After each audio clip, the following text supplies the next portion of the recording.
For several years, I've kept a file entitled simply The Book. It's filled with a collection of thoughts and ideas, clippings, and thousands of pages of disconnected things I've written on one subject or another.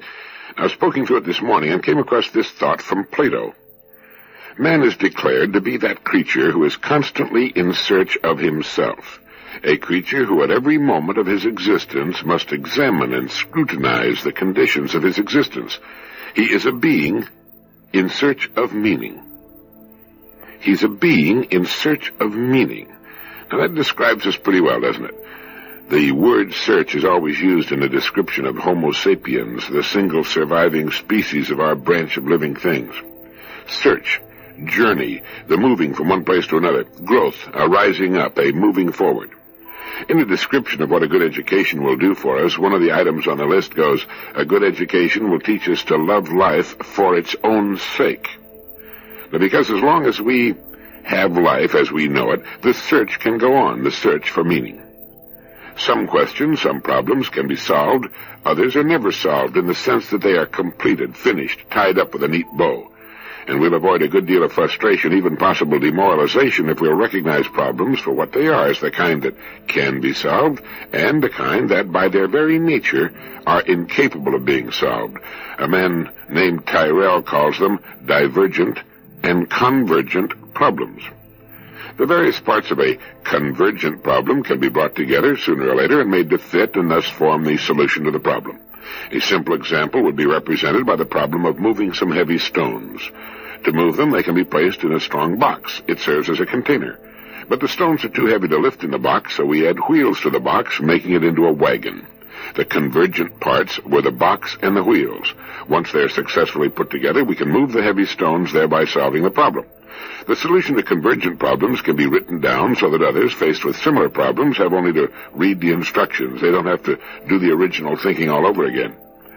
Problems we cannot solve in such a fashion are divergent problems. Their various parts defy successful and final amalgamation. At best, they can only be lived with in as successful a manner as we can achieve, and they still remain ongoing and divergent when we're finally through trying to solve problems of any kind. Life is kept going by divergent problems. They're the problems of opposites, of trying to reconcile the irreconcilable. For example, we want order, but we also want freedom. Too much order, and all freedom is suppressed. Too much freedom, and order dissolves into chaos.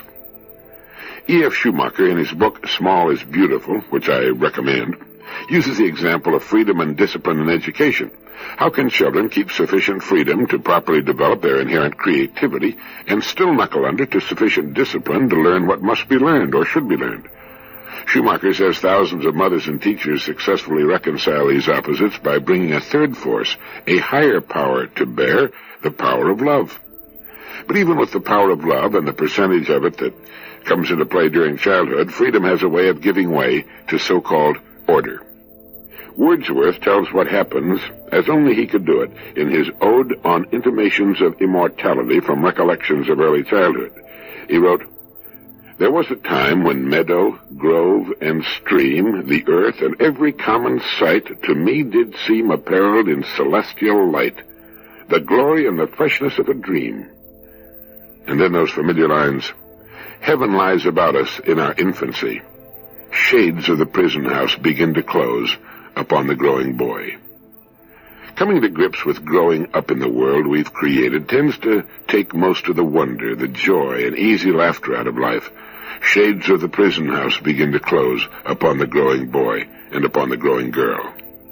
We've created a world based on science and technology and tend to forget that freedom and creativity represent the hope of the future. Yet, how do you develop the vital ingredients of creativity in any organization and still maintain order? Order being the glue that holds the whole thing together. Politics, economics, human relations of all kinds, including marriage, fall into the realm of divergent problems. Nothing is ever solved as the making of the wagon is solved. Instead, these conditions of humankind represent changing, volatile rivers of being flowing endlessly into the future. Our civilization is built on the banks of these rivers, and for the past 10,000 years we've lived with floods and droughts and periods of bountiful prosperity, doing our level best to achieve some kind of reasonable accommodation with these great rivers and the various tribes which live up and down their banks. All solutions have been temporary, makeshift. They've been jumping off places, as good books should be, for better attempts in the future. A man and his wife, or a woman and her husband, do not solve living together successfully. If their marriage can be called successful, it means they are successfully coming to grips with it and have managed thus far to overcome or withstand its problems and tragedies and remain married to each other. Each day they have another day's problems to meet. If they prevail, keep their senses of humor, and continue to like each other, they can congratulate themselves on having successfully come to grips with one of humankind's supreme divergent problems. Everyone who plays golf has, at one time or another, felt that at last he's got the game under control. He's figured it out. He's got the swing he wants, and all is well with the world, until the next time he plays. Each time he must live with the course and the game anew. Practice and good instruction will improve his game, lower his average score. But golfers know that you don't solve the game of golf. At best, you just keep playing and living with it. Golf is another divergent problem, another coming together of opposites. Finding a successful orientation in the world is a divergent problem. This is not to say there are not those who have found a congenial place along the riverbank. Obviously there are. There are many thousands, perhaps millions, who have found lives as perfectly suited to them as was Picasso's or Shakespeare's or Thomas Edison's or Willie Mays. But living itself is a divergent problem, and remains so until the end of our days. Ernest Hemingway found his place in the world. He struggled to perfect his art. His stories and novels brought him worldwide fame and riches and earned him the Nobel Prize for Literature. But other problems remained. Writing good novels isn't something you solve either, and he finally took his own life. Perhaps if Hemingway had known that there are problems you don't solve once and for all, that there are divergent problems which by their very nature defy permanent solutions, he could have borne his difficulties. But then I don't know what his difficulties were. They may have had nothing at all to do with his writing, but they were divergent. You can bet on that. If we recognize that human problems can only be lived with on a day-to-day basis, perhaps we can keep our sense of humor intact. Perhaps we can keep our creativity and wonder alive. Perhaps we can hold back the shades of the prison house.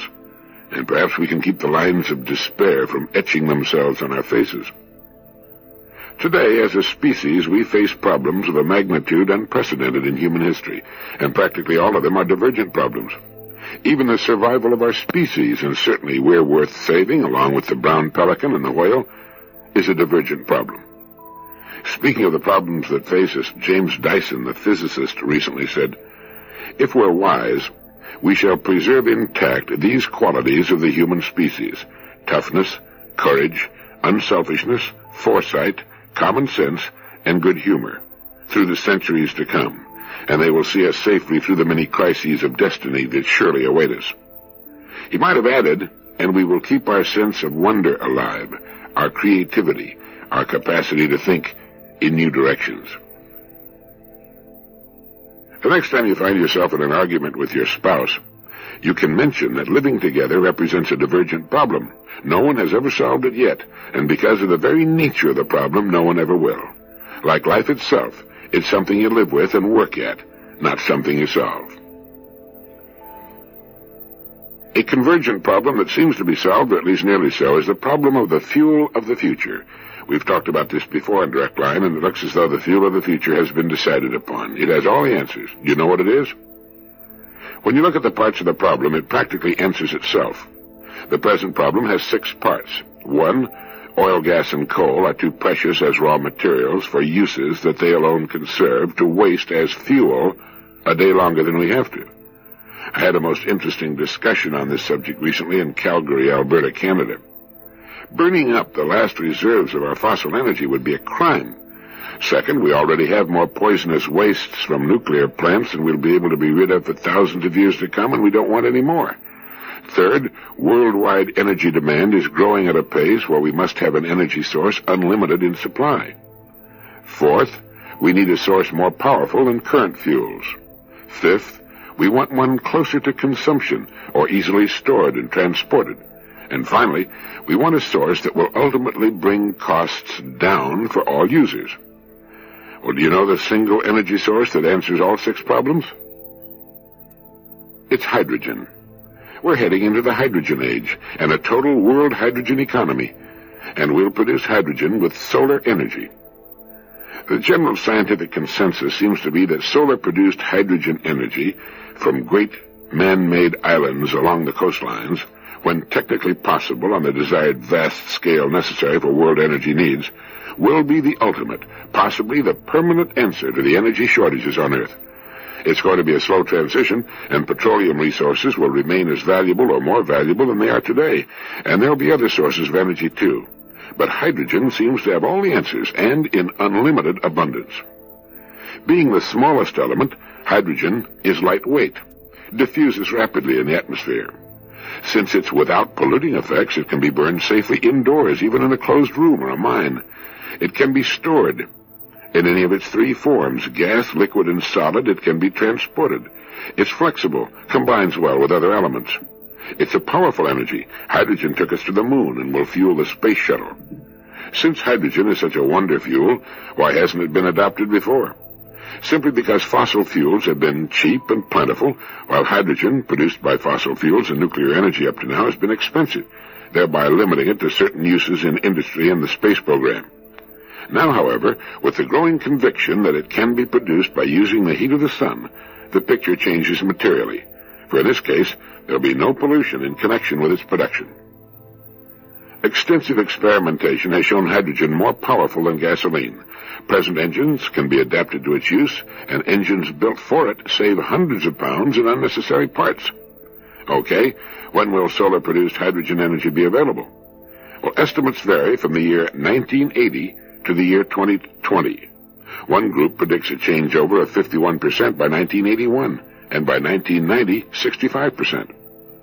I saw on the news on television recently where a Frenchman had developed an engine operating on water, the same principle, getting hydrogen and oxygen from water. By using solar heat to decompose water and separate out of it hydrogen and oxygen, also highly important, we can acquire a pollution-free energy. Harnessing the sun's heat should be no more difficult than going to the moon once we've decided that a hydrogen economy is what we want, and soon. The country most likely to develop a workable system, to my mind, is Japan. Not only does Japan have the brains and the technology, Japan must import 98% of its present energy. With great floating platforms ringing the islands of Japan, and with most of her industry close to the seacoast, Japan could produce hydrogen and oxygen from seawater, with the hydrogen stored at depth under the sea. The byproduct, incidentally, is fresh drinking water. In short, Japan could become self-sufficient for all her energy needs, rid herself of her present choking and unhealthy pollution, and have an unlimited supply of oxygen and fresh water to boot. And so could we, and so ultimately could the world. The world reserves of fossil fuels would be as valuable in a hydrogen economy as they are now, but they would be conserved and put to proper use. The supply of hydrogen from seawater is, for all practical purposes, limitless, good for millions of years. The answer lies in the sea, not drilling under it for crude oil, but in releasing the energy stored in seawater, abundant, non-polluting energy. Every country with a seacoast would be self-sufficient, and maybe they could all buy their hydrogen-producing equipment from us. Another happy byproduct of the coming hydrogen age. We've got plenty of sunshine, abundant fresh and salt water, and hydrogen in unlimited supply. For my money, that's where our developmental dollars should be spent. If a man from a previous civilization, an ancient Greek, let us say, or a Roman, suddenly appeared among present-day humanity, his first impressions would probably lead him to regard it as a race of magicians and demigods. But were he a Plato or a Marcus Aurelius and refused to be dazzled by the material wonders created by advanced technology, and were he to examine the human condition more carefully, his first impressions would give place to great dismay. He would soon notice that, though man has acquired an impressive degree of power over nature, his knowledge of and control over his inner being is very limited. He would perceive that this modern magician, capable of descending to the bottom of the sea and projecting himself to the moon, is largely ignorant of what's going on in the depths of his unconscious, and is unable to reach up to the luminous superconscious levels and to become aware of his true self. This supposed demigod, controlling great electrical forces with the movement of the finger and flooding the air with sound and pictures for the entertainment of millions, would be seen to be incapable of dealing with his own emotions, impulses, and desires. So writes Dr. Roberto Assagioli in his excellent book, The Act of Will, a book I suggest you obtain and reread. He goes on to say, as several writers, Toynbee among them, have pointed out, this wide gulf between man's external and inner powers is one of the most important and profound causes of the individual and collective evils which afflict our civilization and gravely menace its future. Man has had to pay dearly for his material achievements. His life has become richer, broader, and more stimulating, but at the same time more complicated and exhausting.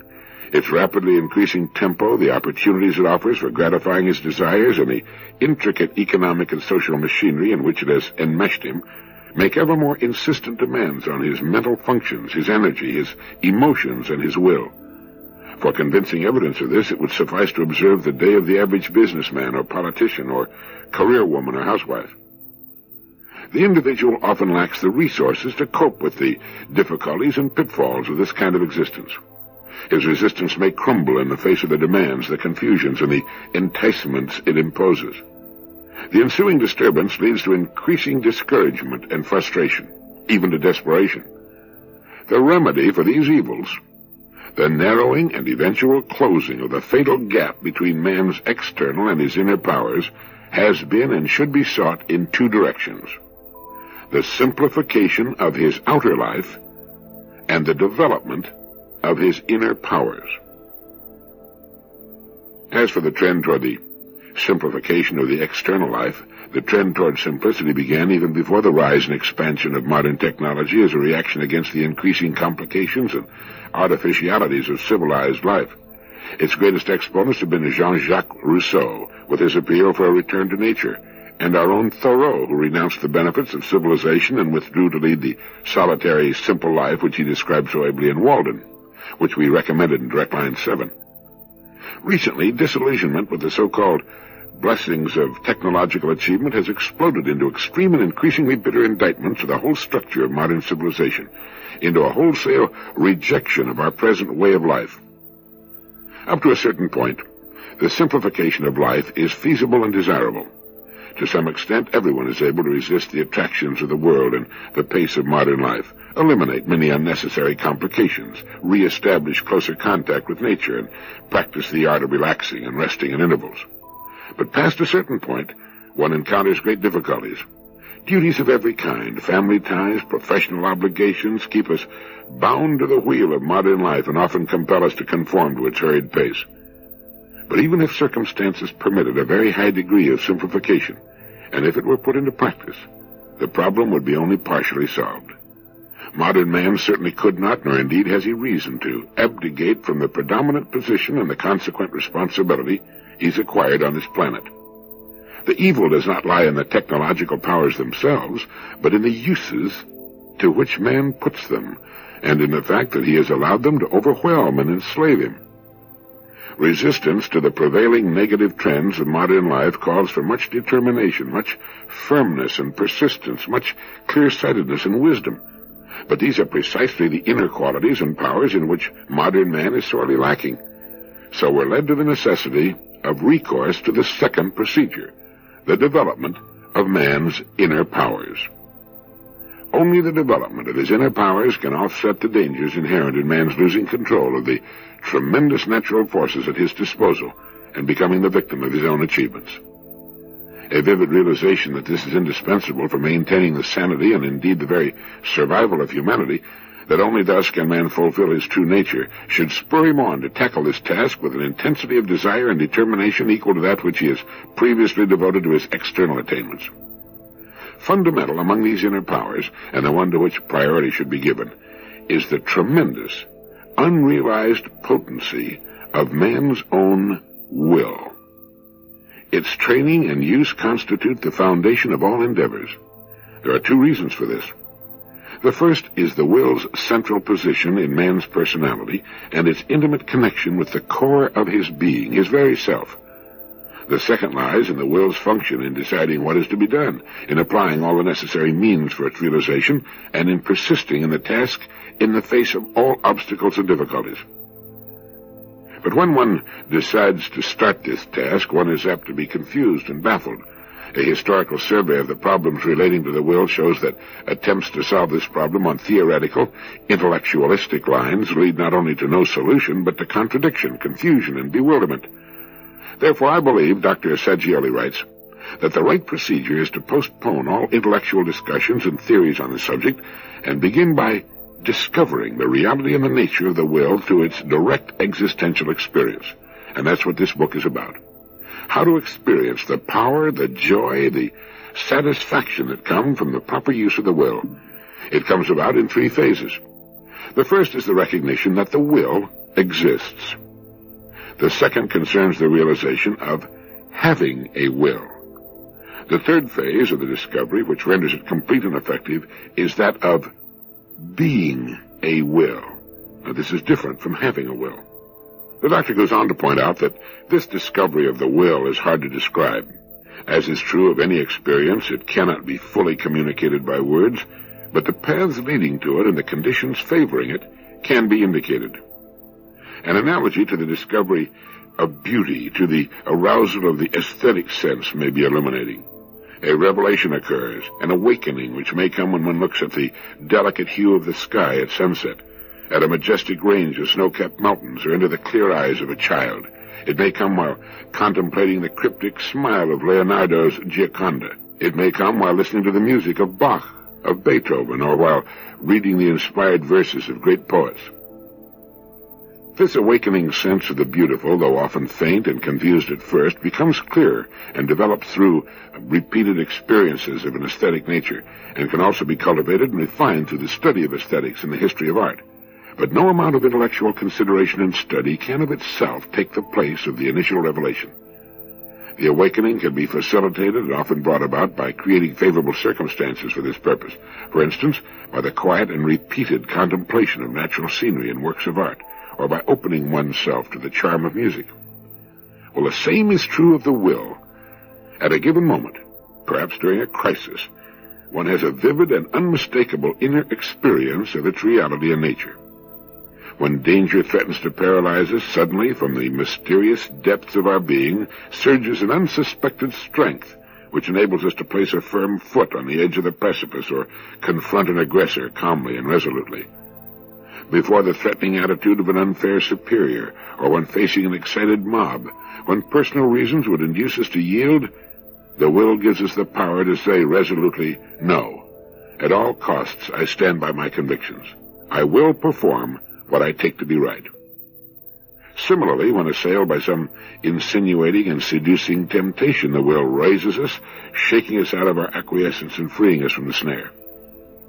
The experience of willing may come also in other, more quiet and subtle ways, during periods of silence and meditation, in the careful examination of our motives, in moments of thoughtful deliberation and decision. A voice, small but distinct, will sometimes make itself heard, urging us to a specific course of action, a prompting which is different from that of our ordinary motives and impulses.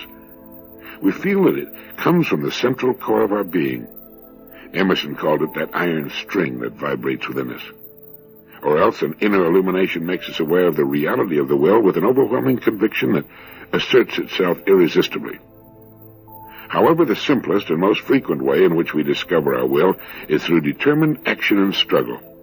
When we make a physical or mental effort, when we are actively wrestling with some obstacle or coping with opposing forces, we feel a specific power rising up within us, and this inner energy gives us the experience of willing. The discovery of the will in oneself, and even more the realization that the self and the will are intimately connected, may come as a real revelation which can change, often radically, a person's self-awareness and his whole attitude toward himself, other people, and the world. He perceives that he is a living subject endowed with the power to choose, to relate, to bring about changes in his own personality, in others, in circumstances. This enhanced awareness, this awakening and vision of new, unlimited potentialities for inner expansion and outer action gives a new feeling of confidence, security, joy, a sense of wholeness. I hope you're beginning to get excited about the act of will. I recommended it to my radio listeners also. It helps us discover who we are by becoming conscious of more of our true powers. It helps us grow toward transcendence, of connecting up with that power, that ultimate mystery that flows through everything. When you read this book, get off by yourself someplace to do it. Don't read it where you're likely to be bothered and distracted. Roberto Assagioli, M.D., is one of the masters of modern psychology, in the line that runs from Freud through Jung and Maslow. Himself a colleague of all these men, Assagioli pioneered in bringing psychoanalysis to Italy in 1910. He began simultaneously developing a critique of the Freudian contribution, pointing out that Freud had largely neglected the higher reaches of human nature, as did Maslow. Over the years, Dr. Assagioli developed a comprehensive psychology, psychosynthesis. In psychosynthesis, vision is carefully integrated with nearly all available psychological techniques into an approach which is unique for each individual. The vision of psychosynthesis sees man as naturally tending toward power and harmony within himself and with the world around him. Roberto Assagioli's new understanding of will is central to that vision and to making it real in the world. The Act of Will was first published in 1973. I particularly enjoyed his comments in Chapter 17 on the joyous will. He says the association of will with joy may seem surprising because the will has generally been considered something stern, exacting, forbidding, denying, particularly since the Victorian period. Yet the act of willing can be and often is intrinsically joyous. In order to realize this, it's necessary to have a clear conception of the nature and the various aspects and manifestations of joy. But there is not yet a coherent psychology of joy, because the scientific psychology of what Maslow aptly calls the farther reaches of human nature, of being values, or even of true health, is only now in the process of emerging. The pursuit of happiness is considered and is proclaimed in the American Constitution as a right, but rarely is a clear definition given as to what happiness means. It's understood in various and divergent ways by different individuals and groups. While it's not possible on this occasion to give the psychology of joy its due, a preliminary clarification can be offered for the better understanding of the joy of willing. One can say that enjoyment is the concomitant and the result of the satisfaction of a need, of any need. Thus, for each of the levels of needs described by Maslow, there is a corresponding kind of enjoyment. The result of the satisfaction of the basic needs can be called pleasure. The general subjective state of a person whose normal needs and desires are at least temporarily satisfied can be called happiness. The result of the fulfillment of the higher needs is joy. The good will is joyous. It creates a harmonious, joyful atmosphere, and acts of goodwill have rich and sometimes amazing results. Altruistic, humanitarian activities give deep satisfaction and a sense of fulfilling one's true purpose in life. As an Eastern sage has said, world tasks are like fires of joy. Finally, the full transpersonal self-realization, and even more, the communion or identification with universal transcendent reality has been called bliss. At this point, it's important to recognize that there is no fundamental incompatibility between the satisfaction of all these needs and the consequent enjoyment. Enjoyment of the higher needs does not exclude enjoyment at all other levels. So there you have definitions of enjoyment, pleasure, happiness, joy, and finally, bliss. Something you don't run across every day of the week, right? I made a speech for the IBM people in Florida the other day at their beautiful, big, and impressive headquarters in Boca Raton, and at a luncheon before the general meeting, I had a chance to chat with some of their personnel, engineering, and training people. We talked about many things, but one I remember is one of them saying, we don't call ourselves teachers anymore. We use the word facilitator. I thought that was terrific. The definition of the word facilitate, according to my handy Random House dictionary, is 1, to make easier or less difficult, help forward, an action, a process, and so forth, and 2, to assist the progress of a person. And isn't that what we're trying to do when we teach? The late Rachel Carson, one of the finest literary naturalists of her time, as the New York Times reported, left a fragment of work. It had been a magazine article, and she was planning to expand it, the completion of which was thwarted by her death of cancer in 1964. It's called The Sense of Wonder, and is addressed particularly to parents, but it can speak to all.